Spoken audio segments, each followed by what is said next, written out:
Existe sim uma forma de estudar e fazer revisões sem necessariamente precisar ficar fazendo um resumo de tudo que você estudou. Eu realmente precisei de ajuda dos meus colegas que estudavam para concurso para achar um jeito de fazer revisão que realmente funcionasse, que se encaixasse no meu ritmo de estudo e que não me fizesse gastar tanto tempo fazendo um resumo de tudo. Porque eu trabalhava, estudava para OAB e também estava no último período da faculdade enquanto eu estava estudando para concurso. O filme apresentado no começo desse vídeo é uma reprodução dramatizada e cinemática de uma jornada aí que durou talvez alguns meses desse tempo que eu precisei para descobrir uma forma que eu pudesse fazer revisões que funcionasse e que eu não precisasse gastar muito tempo. Essa forma que eu desenvolvi de fazer revisão me salva muito tempo e funcionou muito no meu preparo para aprovação nos 3 concursos, o do MPSP e os 2 do TJSP, que eu fui aprovado com mais de 90%, funcionou muito pra mim. O fato de eu não precisar ficar fazendo caderno e resumo a longo prazo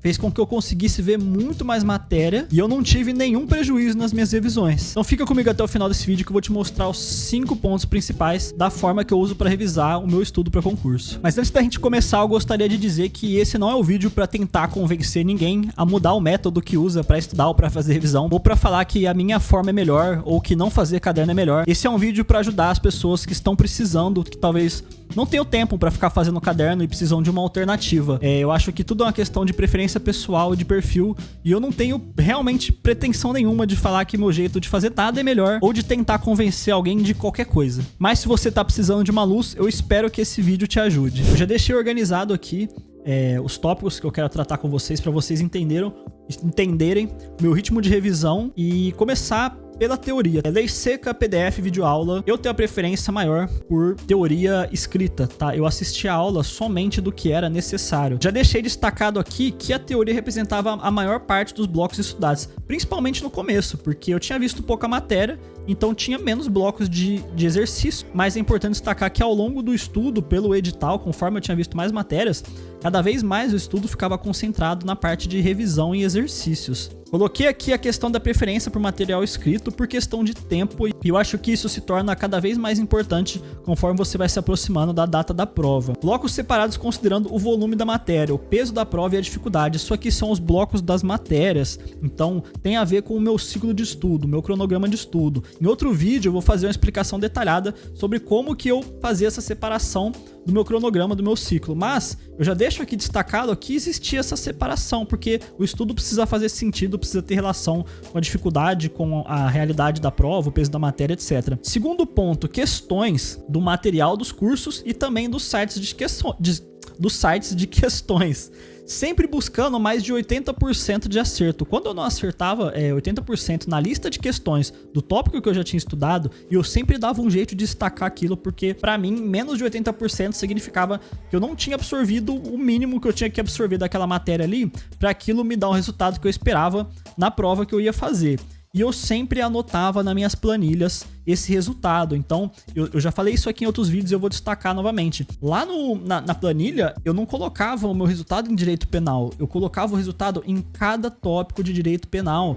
Eu não ficava anotando hora líquida, eu anotava meu índice de acerto em cada tópico de cada matéria, porque na minha percepção é isso que vai me aprovar. Eu preciso medir o meu índice de acerto para eu nivelar por cima os níveis de acerto de todos os tópicos, de todas as matérias, e assim conseguir fazer uma revisão que seja mais um tiro de sniper, porque eu dava um peso maior na revisão para as matérias que estavam com o índice de acerto baixo. O índice de acerto, ele é um termômetro do resultado do meu estudo, e isso funcionou muito bem para mim. Então, até coloquei aqui, ó, meta de nivelamento por cima. Depois que eu finalizei a teoria, como eu falei agora um pouco antes, 100% de foco em exercício. Eu só consultava a teoria quando eu errava algum exercício. Eu vou explicar isso mais à frente, aqui no caderno de erros, ó.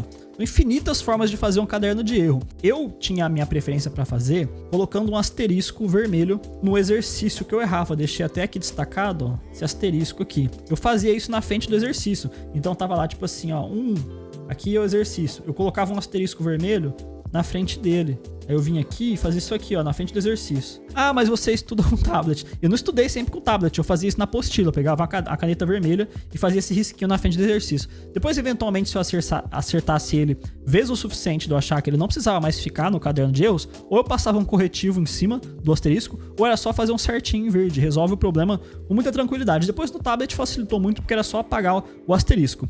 Aí o que acontecia? Eu errei o exercício, certo? Eu fazia o asterisco vermelho nele para eu fazer ele no dia do caderno de erros, que na verdade era todo dia, mas cada dia da semana era caderno de erros de uma matéria, entendeu? Então tinha o bloco de teoria. Vamos supor, primeira matéria do dia, processo penal, teoria. A segunda matéria do dia, processo civil, mas não era teoria, entendeu? Não necessariamente nessa ordem, mas estou te dando um exemplo. O segundo bloco era tipo exercício de processo civil. O terceiro bloco era constitucional, mas era caderno de erros. Então eu alternava teoria com exercício, com caderno de erros, para o estudo ficar mais dinâmico e ficar menos cansativo, porque você sabe que estudar muito tempo uma matéria é cansativo, e outra coisa que também é muito cansativa é fazer a mesma coisa por muito tempo. Então eu sempre ficava alternando, e isso foi o que fez com que eu conseguisse estudar várias horas ao dia. Além do asterisco vermelho, eu também grifava em vermelho na teoria a parte referente ao exercício que eu tinha errado. Então, se eu errei um exercício sobre direitos políticos, eu ia lá na teoria e grifava exatamente em vermelho, grifava exatamente a parte da teoria que representava aquele erro. Porque quando eu resolvesse abrir a teoria para fazer uma revisão, eu sabia que em vermelho estava a parte da matéria que quando eu fui fazer exercício eu não errei. Então aquilo é uma sinalização para mim das partes que são mais importantes de revisar. Isso foi extremamente fundamental, tá? Outra coisa que eu fiz muito, opiniões divergem bastante sobre isso, só que o meu estudo ele teve simulado desde o primeiro dia. Desde quando eu comecei a estudar lá em janeiro de 2022, eu já fazia simulado, já tinha comprado um monte de pacote de simulado, até quando eu resolvi começar a estudar o Tribunal de Justiça, que foi no pós-edital. Eu peguei os simulados do curso e eu também comprei vários simulados por fora. Eu fazia simulado toda semana, ou no sábado ou no domingo. Eu corrigia o simulado, as questões que eu tinha errado e também as questões que eu acertava, mas que tinha alguma alternativa naquele exercício que eu não sabia o que era. Então eu circulava tudo em vermelho e depois fazia a correção, com uma intenção mesmo de caçar os pontos da matéria que eu não sabia, e fazia asterisco vermelho em tudo, grifava tudo de vermelho, e depois também colocava na teoria aquele grifo vermelho que eu comentei. E também, uma vez por semana, geralmente de final de semana, mas às vezes eu diluía isso ao longo da semana, eu pegava todos os simulados que eu já tinha feito e revisava todos esses exercícios errados. Eu sei que esse método, essa forma que eu fiz as coisas, acaba sendo um privilégio da minha realidade, que no momento que eu estava estudando para a prova do TJ, eu não estava mais trabalhando,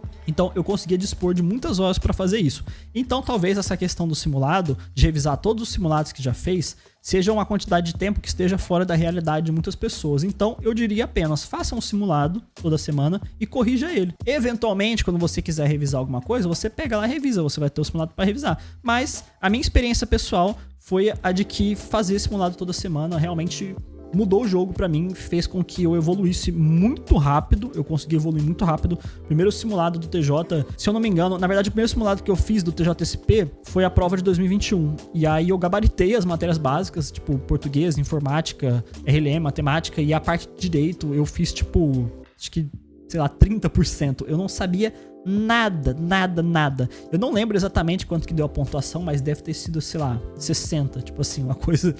foi muito baixo. E aí, eu já corrigi a prova de cabo a rabo, risquei tudo que eu não sabia, e foi legal porque depois, mais pra frente, eu fui olhar essa prova e eu percebi que tudo que eu tinha riscado, eu sabia agora. No espaço de 6, 7 semanas, o que eu não sabia nada, de repente eu sabia tudo. Isso foi muito legal e foi bom pra minha confiança e pra criar essa crença na sua evolução. Então eu digo sempre pra fazer simulado e pra mensurar a sua evolução, porque isso é muito bom pra nossa confiança e pra gente perceber que a gente tá evoluindo. E quando a gente confia no processo, a gente consegue se manter no processo com muito mais facilidade. A gente tem mais aderência ao processo e isso tem muito valor. O quinto ponto que eu destaquei aqui pra vocês é alternativas pra resumos, porque às vezes a pessoa não faz resumo, mas ela queria ter algum material ali mais enxuto. Além dos grifos que eu falei, que os grifos vermelhos são a questão dos exercícios que você errou, e também tem os grifos amarelos, que é o grifo que eu fazia na primeira leitura, meio sem filtro, porque primeira vez que a gente lê a matéria, muitas vezes a gente não tem noção do que é importante. A gente não tem noção de qual parte daquilo ali a gente não vai memorizar daqui 2 semanas, entendeu? A gente faz um grifo amarelo com base na hora que a gente tá lendo assim, ali, isso aqui parece importante, ou isso aqui parece difícil. Mas muitas vezes não condiz com a realidade. Não fala pra deixar de fazer, porque eu também faço, mas é importante, além do grifo amarelo, ter esse grifo vermelho que eu falei, que já tá aqui destacado também. Aí tem o grifo que eu fazia em azul água, que é essa cor que tem aqui, ó, essa cor aqui, que é quando eu tava lendo a matéria, geralmente não pela primeira vez, já era a segunda vez que eu tava lendo alguma matéria, e eu olhava e falava, isso aqui é um assunto meio complicado, isso aqui é complexo, eu não tô conseguindo decorar isso aqui, eu tinha esquecido isso aqui não entrou na minha cabeça. Então assim, pontos com peso maior de dificuldade eu costumava grifar em azul água. E o roxo é uma coisa que eu comecei a fazer recentemente, que é usar ele para grifar exceção. Então às vezes um artigo, ele faz uma colocação e ao final ele coloca uma exceção, ou ele já começa falando, excetuando-se os casos tal, vírgula, tal coisa. Então às vezes ele começa explicando a exceção, ou ele termina. De qualquer forma, ter um sinalizador gráfico da exceção no material ajuda bastante na hora que a gente tá lendo, fazendo uma revisão, né? Porque você bate o olho e já lembra, isso aqui é exceção. Na memorização, minha experiência pessoal foi que isso facilitou bastante nesse sentido de usar o material para revisar, substituindo o que seria um resumo, porque aí você não precisa ler tudo, você tem informações que estão colocadas ali, utilizando as cores, representando a profundidade, o nível de importância daquilo para o seu estudo. Ponto da revisão por exercícios é completamente autoexplicativo. Toda vez que você fizer um exercício de uma matéria que você estudou, você está revisando ela. E é legal que o exercício ele já reflete a realidade da banca, da prova, a estatística daquele assunto de cair ou não. É bem legal. Só é importante você se atentar aos filtros que você está usando para fazer os seus exercícios. Se você está fazendo uma prova, por exemplo, você está estudando para a Polícia Federal, que historicamente é o CESP-Sebrasp que faz essa prova. É extremamente importante que você dê muita preferência para os exercícios do CESP-Sebrasp, porque a chance de vir outra banca é muito baixa, entendeu? E se vier, você vai trocar no pós-edital, porque historicamente, exemplo, né? TJSP, você vai fazer exercício da VUNESP. Posso fazer exercício de outra banca? Pode, provavelmente da FCC, que tem um perfil um pouco parecido com o da VUNESP, mas você tem que comer os exercícios da VUNESP, porque você começa a absorver o perfil da banca. Isso é fundamental no preparo, não pode dar esse mole. Muita atenção aos filtros dos exercícios que você está fazendo. E aqui tem uma outra alternativa que eu deixei também, comprar resumos e mapas mentais. A minha experiência pessoal não foi boa. Eu comprei 3 materiais diferentes de resumos de pessoas, cursos diferentes, e eu não gostei de nenhum deles, porque, no geral, as pessoas que fazem esses resumos aí na internet, fazem mapas mentais, etc., não sabem pesar a parte importante da matéria. Primeiro, cada pessoa tem dificuldades específicas em pontos específicos, então o cara colocou uma coisa no resumo que ele julgava importante, aquilo pra você é irrelevante, porque você pode ter memorizado aquilo na primeira lida, e segundo, às vezes a pessoa faz de forma completamente discricionária aquele material que ela tá elaborando, ela tira assim vozes da minha cabeça, entendeu? E aquilo não tem reflexo nenhum na realidade da prova, na realidade da banca. Infelizmente, a gente não tem essa garantia. Não tô falando que não é pra comprar, que não é pra você fazer isso de jeito nenhum, até porque eu comprei 3, né? Eu já comprei bastante material, já fiz muitos testes, mas a minha experiência pessoal foi que basicamente a pessoa não sabia filtrar o que realmente importava naquilo ali e dar peso, deixou muita coisa importante de fora e colocou muita coisa que assim não tinha expressividade nenhuma no histórico da banca. Mas, novamente, tudo que eu tô falando aqui são só dicas para te ajudar. Você tem a liberdade de fazer o que você quiser, de experimentar, de poder vivenciar suas próprias experiências e desenvolver as suas próprias opiniões. Como um bônus desse vídeo, eu deixei aqui como saber quais partes das matérias são importantes. Cara, analisar a banca, tá? As bancas têm perfis e esses perfis, quando você começa a pesquisar um pouco, fazer muito exercício, analisar concursos anteriores, fica muito explícito. Por exemplo, a VUNESP, ela tem um histórico de não ser muito carrasca nos exercícios, diferente da FGV e do CESP-CEBRASP. Eles têm um histórico de fazer exercício difícil em qualquer nível de concurso. Analisar o órgão, você fazer um concurso para uma polícia civil é diferente de você fazer um concurso para um tribunal. As partes, ainda que estejam no edital, as mesmas matérias, o foco que eles vão dar provavelmente vai ser diferente, tem a ver com o órgão e tem a ver também com o cargo, com o trabalho do cargo que você vai fazer.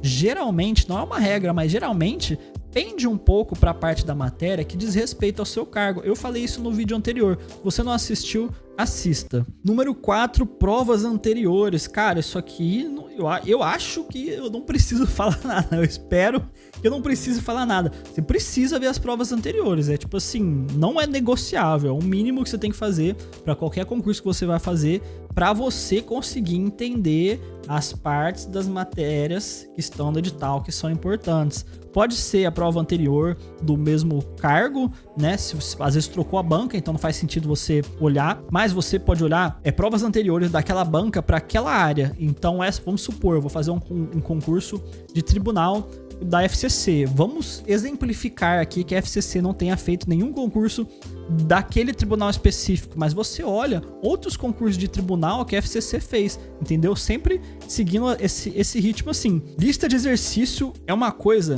que vai cantar muito a bola para você de quais partes que a banca considera importante, que o órgão considera importante, e nessas provas que são históricas de um mesmo órgão sempre fazer, fica mais fácil ainda de quanto mais exercício, eu até coloquei aqui muitas, quanto mais você fizer, mais você vai começar a enxergar a preferência que existe em determinadas matérias. Outra coisa que é um pouquinho mais complexa, mas que realmente faz a diferença mais a longo prazo, é você começar a absorver a aplicabilidade dos artigos que você está estudando. Isso eu acho que é um pouco mais fácil para quem é da área do direito ou para quem se interessa, né? Além de você estar estudando para o concurso, você se interessa pelo tema, você fica antenado nas coisas que estão acontecendo no Brasil, você começa a entender a aplicabilidade daquelas coisas e quando você lê a lei, você começa a perceber que talvez existe uma relevância maior naquele assunto por questão de aplicabilidade. Agora, para terminar o vídeo, eu gostaria de convidar a se inscrever no canal se você não é inscrito. E se você gostou desse vídeo, eu tenho vários outros vídeos preparados como esse para te passar o máximo de conhecimento que eu conseguir, que realmente mude alguma coisa na sua vida, que te ajude, que melhore os seus estudos. E como eu disse também no vídeo anterior, não ficar te entupindo de conteúdo irrelevante. Eu quero realmente trazer alguma coisa que faça diferença. Eu tenho aqui programado, entre os outros vários vídeos que eu tenho programado, vídeos sobre como fazer cronograma de estudo, como organizar o peso de cada matéria, vantagem e desvantagem de fazer ciclo ou cronograma, entre várias outras coisas.